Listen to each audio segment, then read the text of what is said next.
देखेंगे cross multiplication method. Already हम 2 method discuss कर चुके हैं, substitution method and elimination method. आज हम बात करेंगे क्रॉस मल्टीप्लिकेशन मेथड की। तो आपके पास दो इक्वेशन है, a1x plus b1y plus c1 equal to 0। Second equation a2x plus b2y plus c2 equal to 0। यहाँ पे हमारे पास दो इक्वेशन है। तो हम क्या करते हैं, x एंड y को की वैल्यू को हम चेक करते हैं क्रॉस मल्टीप्लिकेशन मेथड में, क्योंकि हम चाहे लीनियर इक्वेशन टू वेरिएबल को हम क्रॉस मल्टीप्लिकेशन मेथड से सॉल्व करें या सब्स्टिट्यूशन मेथड से सॉल्व करें या आप एलिमिनेशन मेथड से सॉल्व करें, फाइनली हमें x एंड y की वैल्यू चाहिए। ठीक है, तो हम क्या करते हैं, जब हम x की बात कर रहे हैं ना, तो सबसे पहले हमें क्या लेना है, जब मैं x की वैल्यू की बात कर रहा हूं तो मेरे पास जो ये वाली वैल्यू है इनका यूज नहीं करेंगे हम, मतलब इनका कोफिशिएंट यूज नहीं करेंगे। तो हम किसका कोफिशिएंट यूज करेंगे, y का कोफिशिएंट यूज करेंगे, और ये क्या है, कांस्टेंट टर्म है, इनका कोफिशिएंट यूज करेंगे। तो यहाँ पे क्या आ जाएगा, नेक्स्ट आपके पास c1 c2। यहाँ तक बात समझ आ गई। जब हम y की बात करेंगे तो फिर हम y के कोफिशिएंट को यूज नहीं करेंगे, हम y के कोफिशिएंट को यूज नहीं करेंगे। फिर किसके कोफिशिएंट को यूज करेंगे, x और कांस्टेंट टर्म को। तो अब आप देखेंगे यहाँ पे, तो अब आपका a1 a2 आएगा, ठीक है, और आपके पास ये आ गया, ठीक है, b1 b2 जब आप 1 के लिए यूज कर रहे हैं। क्लियर है। देखिए ये वैल्यूज कैसे आई हैं भाई, सबसे पहले मुझे x की बात की थी हमने, है ना, यहाँ पे x है ना, तो x का जब हम बात कर रहे हैं तो यहाँ पे इसके कोफिशिएंट यूज नहीं होंगे, तो किसका होगा, y का यूज होगा। तो y के कोफिशिएंट क्या है, b1 b2, और किसका होगा, कांस्टेंट टर्म का होगा, तो c1 c2 सॉरी। तो यहाँ पे जब हम y की बात कर रहे हैं तो अब y का कोफिशिएंट यूज नहीं होगा, किसका होगा, c कांस्टेंट टर्म का। तो कांस्टेंट टर्म का ऑलरेडी आप लिख चुके हैं, और फिर किसका आएगा, x का आएगा। फिर आप कांस्टेंट की बात कर रहे हैं, है ना, तो अब कांस्टेंट की बात कर रहे हैं तो यहाँ पे क्या आएगा आपके पास, x और y का कोफिशिएंट। x का ऑलरेडी लिखा हुआ है, तो अब किसका ले लेंगे आप, y का ले लेंगे। ठीक है, और अब इनको क्या कर देंगे, क्रॉस मल्टीप्लाई। क्या करेंगे भाई, क्रॉस मल्टीप्लाई।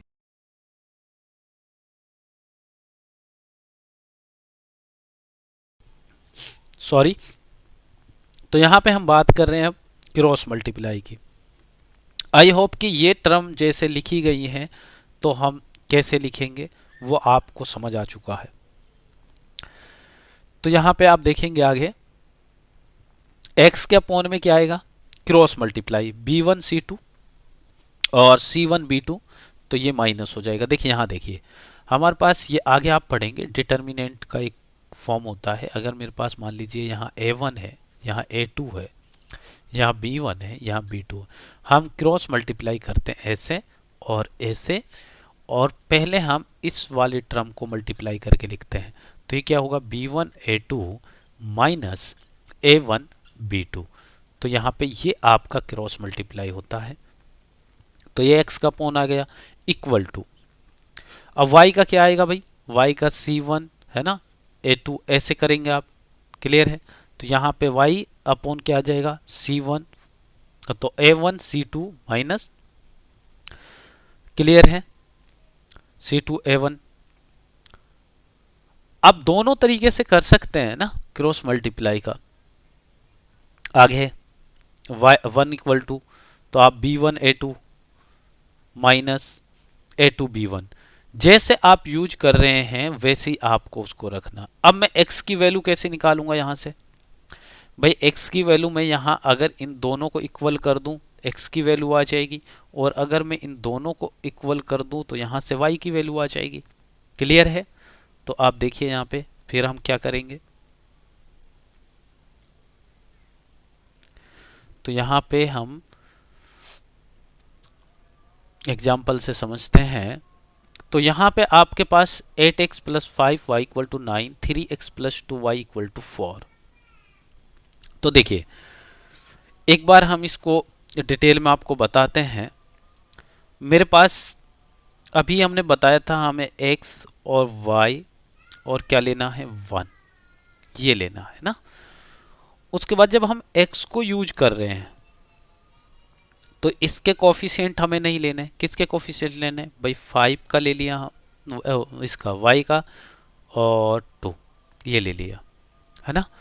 सेकेंड थिंग्स क्या है, एक चीज आपको माइंड में रखना है, जब भी आप क्रॉस मल्टीप्लिकेशन मेथड की बात कर रहे हैं तो इस इक्वेशन को इस फॉर्म में लेकर आइए, a1x plus b1y plus c1 equal to 0। तो अगर मैं इसको इस फॉर्मेट में लेकर आऊंगा तो मेरे पास ये होगा 8x plus 5y minus 9 equal to 0, और ये इक्वेशन क्या होगा 3x plus 2y minus 4 equal to 0। ये इक्वेशन फर्स्ट है, आपकी इक्वेशन सेकंड। समझ आ गया। जिस फॉर्मेट में जिस इक्वेशन की बात की गई है हम उसी की हम यहां पे बात करेंगे, है ना। तो आप देखेंगे, एक सेकंड है ना, एक सेकंड।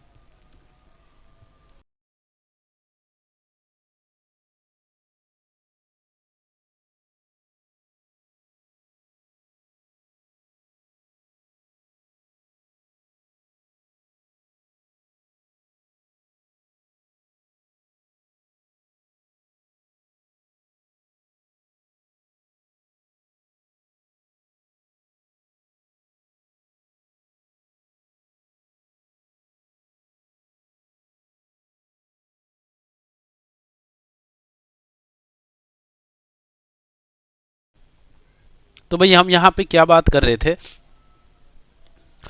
यहाँ पे हम बात कर रहे थे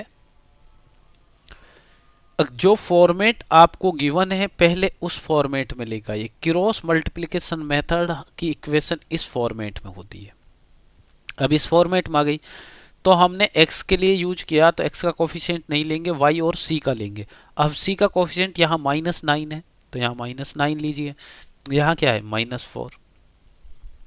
अब y की हम बात करें तो y का कोफिशिएंट नहीं लेंगे तो फिर किसका लेंगे, y का नहीं लेंगे तो हम c का लेंगे, तो c का ऑलरेडी है तो बचा क्या एक x का क्या होगा 8 एंड 3।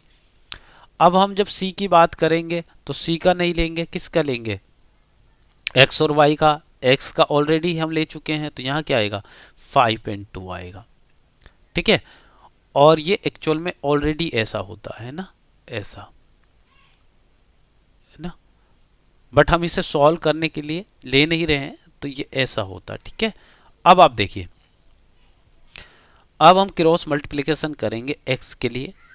तो अभी आपने देखा पहले इन दोनों को मल्टीप्लाई कर दो तो -18, क्योंकि ये नेगेटिव है इसलिए माइनस है, और ये इधर तो ये -20 और यहाँ भी माइनस करते हैं तो माइनस माइनस प्लस हो जाएगा इक्वल टू y का क्रॉस मल्टीप्लाई ऐसे 8 और -4 मल्टीप्लाई करेंगे तो -32, और यहाँ माइनस का साइन आता और ये क्या हो जाएगा -27, और ऑलरेडी माइनस करना है तो ये +27।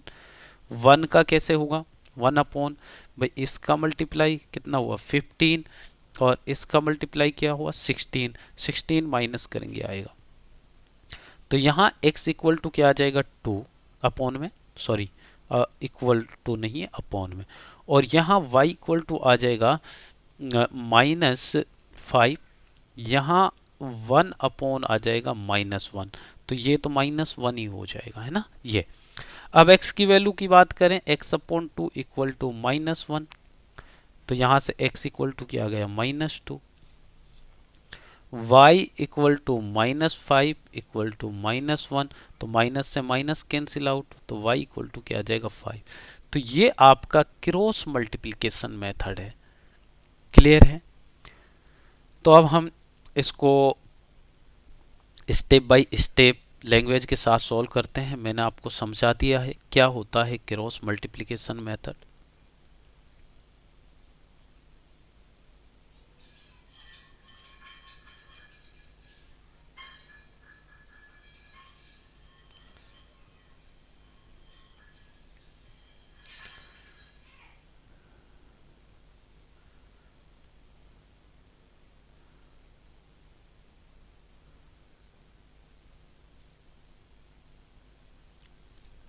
तो यहाँ आप देखेंगे अब सबसे पहले इस इक्वेशन को मैंने आपको बताया था उसी फॉर्मेट में बनाना है जिस फॉर्मेट में आपको क्रॉस मल्टीप्लिकेशन का मेथड है, a1x b1y plus c1 equal, ये आपके हो गए। ठीक है, तो अब हम क्या करेंगे, बाई क्रॉस मल्टीप्लिकेशन मेथड का अप्लाई कर रहे हैं यहाँ में। तो comparing equation one with this, तो आप देखेंगे यहाँ पे तो a1 आप देख सकते हैं, b1 देख सकते हैं। a1 की वैल्यू क्या है आपके पास 8 है ना, b1 की वैल्यू क्या 5, c1 की वैल्यू क्या है -9। a2 को कंपेयर करके आप लिख सकते हैं 3 और b2 को 2 और आपके पास c2 इक्वल टू -4। तो ये आपका हो गई वैल्यूज। अब हम क्रॉस मल्टीप्लिकेशन मेथड की अगर बात करें, x अपॉन क्या था, ये था, y अपॉन ये था आपके पास, और ये आपको पता है कैसे आया है। ठीक है, तो यहाँ पे आपके पास ये हो जाएगा। अब आपको क्या करना है, सिंपल जो वैल्यूज है उन वैल्यूज को आपको यहाँ पुट करना है। क्या करना है, उन वैल्यूज को आपको पुट कर देना। सब वैल्यूज ऑलरेडी आपके पास हैं, तो ये क्या आ जाएगा, जो वैल्यूज हैं उनको पुट कीजिए। ठीक है, तो ये आपको मिल जाएगा यहाँ पे y, c1 a2 की वैल्यू पुट कीजिए, तो c1 a2 -9 और 3 मल्टीप्लाई करेंगे 27 माइनस में, और c2 a1 क्या आ जाएगा -32, और यहाँ नेगेटिव मल्टीप्लाई करेंगे तो ये क्या हो जाएगा, पॉजिटिव हो जाएगा। इधर जो वैल्यूज हैं उनको सिंपली पुट कीजिए, तो यहाँ पे ये आपका आ जाएगा x upon -2 y equal to -5 sorry +5, और यहाँ आ जाएगा 1 अपॉन 1। तो x इक्वल टू क्या था आपके पास, x अब हो जाएगा -2 एंड y इक्वल टू क्या हो जाएगा -5। तो ये आपका सॉल्यूशन हो जाएगा। क्लियर है, हमें कुछ नहीं करना, सिंपल जो आपका क्रॉस मल्टीप्लिकेशन मेथड है, देखिए यहां से ये वाला स्टेप जो आई है ना, ये इनको माइंड में रखना है। x1 a1 b1 c1 a2 b2 c2 की वैल्यू आपको पहले कंपेयर करके लिख लेना है, इस इक्वेशन को इसके साथ, सेकंड को इसके साथ, फिर डायरेक्ट आप वैल्यूज पुट करिए और उनको सॉल्व कर दीजिए। और आपको पहले ये इसके इक्वल करिए और ये इसके इक्वल करिए। यहाँ जब इसको इक्वल करेंगे तो यहाँ से x की वैल्यू आ जाएगी, और यहाँ जब इक्वल करेंगे y की वैल्यू आ जाएगी। ये आपका क्रॉस मल्टीप्लिकेशन मेथड होता है। क्लियर है, आगे और क्वेश्चन देख लेते हैं। तो यहाँ पे एक नेक्स्ट क्वेश्चन है। ठीक है, पहले हमने उसको उस फॉर्मेट में बना लिया क्योंकि यहाँ पे इक्वल टू है, तो ये फॉर्मेट बनाना हमें पड़ता है। कंपेयरिंग करिए, इसको कंपेयरिंग करेंगे तो a1 b1 c1 की value we get a1 equal to 2 and b1 equal to 1 और c इक्वल टू -5। फिर आप सेकेंड इक्वेशन को कंपेयर कीजिए, a2 equal to 3 b2 equal to 2 c2 equal to -8। और अब आपको पता है यहाँ पे आपको 2/3 third equation b1 b2 equal to this, c1 c2 equal to this. ठीक है, ये इक्वेशन आपकी फोर्थ हो गई। अब इसमें क्या है, देखिए यहाँ पे जो क्वेश्चन है ये क्रॉस मल्टीप्लिकेशन मेथड की बात कर रहा है, लेकिन इसमें एक स्टेप और आगे आ गई है, has unique solution and no solution और infinite many solution. In this case, there is unique solution find by using cross multiplication method।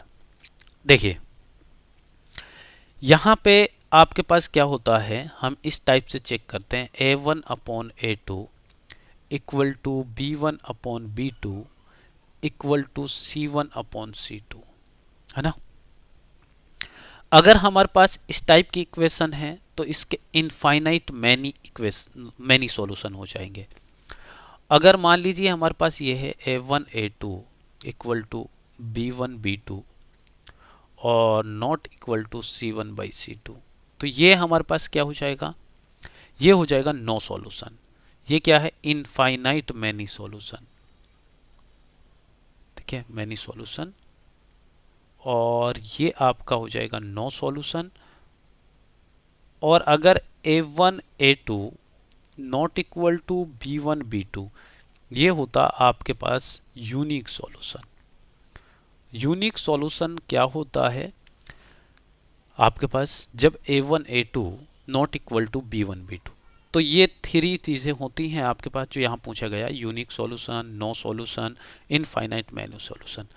तो अब ये करना तो सॉल्व क्रॉस मल्टीप्लिकेशन मेथड से है, लेकिन करना कब है? तब करना है जब आप इस केस की बात करें कि ये यूनिक सॉल्यूशन होगा। यूनिक सॉल्यूशन कब होगा? जब A1 A2 not equal to B1 B2। अब यहाँ अगर आप देखें, ये है A1 A2 इक्वल टू 2/3 और equal to B1 B2 equal to 1/2। क्या 2/3 और 1/2 इक्वल है? नहीं है। नहीं है तो इसका मतलब ये यूनिक सॉल्यूशन है। यूनिक सॉल्यूशन है तो अब हम इसे क्रॉस मल्टीप्लिकेशन मेथड से सॉल्व कर सकते हैं। क्लियर है भाई? ये infinite many solution, no solution, unique solution क्या होता है, समझ में आ गई ये कहानी? तो अब इसको हम सॉल्व करते हैं। तो मैंने आपको बता दिया इनफाइनाइट सॉल्यूशन कब होता है, मैनी सॉल्यूशन कब होता है, यूनिक सॉल्यूशन कब होता है। ठीक है, बाकी हम ये डिटेल में पढ़ेंगे। यहाँ पे क्वेश्चन आ गया इसलिए मैंने आपको थोड़ा बता दिया है।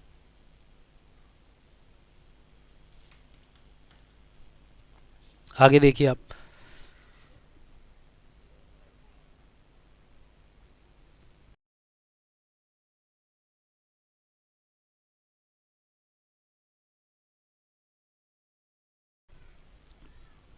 तो यहाँ पे आप देख सकते हैं, देखिए इधर A1 A2 not equal to B1 B2 equation है जो यूनिक सॉल्यूशन और कंसिस्टेंट भी बोलते हैं। A1 A2 equal to B1 B2 not equal to C1 C2 equation has no solution and क्या बोलते हैं? इनकंसिस्टेंट बोलते हैं। थर्ड आपके पास जब सभी इक्वल हो जाएंगे इक्वेशन हैज इनफाइनाइट सॉल्यूशन और कंसिस्टेंट। अब कंसिस्टेंट के लिए बात करें हम, कंसिस्टेंट आपका तब भी आ रहा है यूनिक सॉल्यूशन है, इनफाइनाइट सॉल्यूशन है तब भी। तो कंसिस्टेंट का मतलब होता है अगर आपके पास 2 और मोर देन 2 सॉल्यूशन है किसी भी इक्वेशन के, तो वो क्या होगा? वो सॉल्यूशन कंसिस्टेंट होगा। जब आप किसी भी इक्वेशन का सॉल्यूशन नहीं निकालते तब उसको इनकंसिस्टेंट बोलेंगे। तो ये कहानी क्लियर है। तो यहाँ पे ये नो यूनिक सॉल्यूशन है, यूनिक सॉल्यूशन है तो अब हम क्रॉस मल्टीप्लिकेशन मेथड यूज कर सकते हैं। ठीक है, तो यहाँ पे ये यूज करेंगे। तो ये वैल्यूज आपको सब गिवन है, ऑलरेडी लिख चुके हैं हम। तो जहाँ B1 C1 है वहाँ उसकी वैल्यू पुट कीजिए, ठीक है, और मल्टीप्लाई कीजिए। तो यहाँ पे आपका ये आ जाएगा। तो ये हुआ x/2 और इधर y/1, इधर 1/1। तो यहाँ x इक्वल टू क्या आ जाएगा? 2, जब इन दो को इक्वल करेंगे तो यहाँ x इक्वल टू 2, और जब y और इसको इक्वल करेंगे तो y इक्वल टू क्या हो जाएगा? 1 आ जाएगा। तो ये आपका सॉल्यूशन हो गया x equal to 2 and y equal to 1। और हमने ये भी चेक कर लिया कि ये यूनिक सॉल्यूशन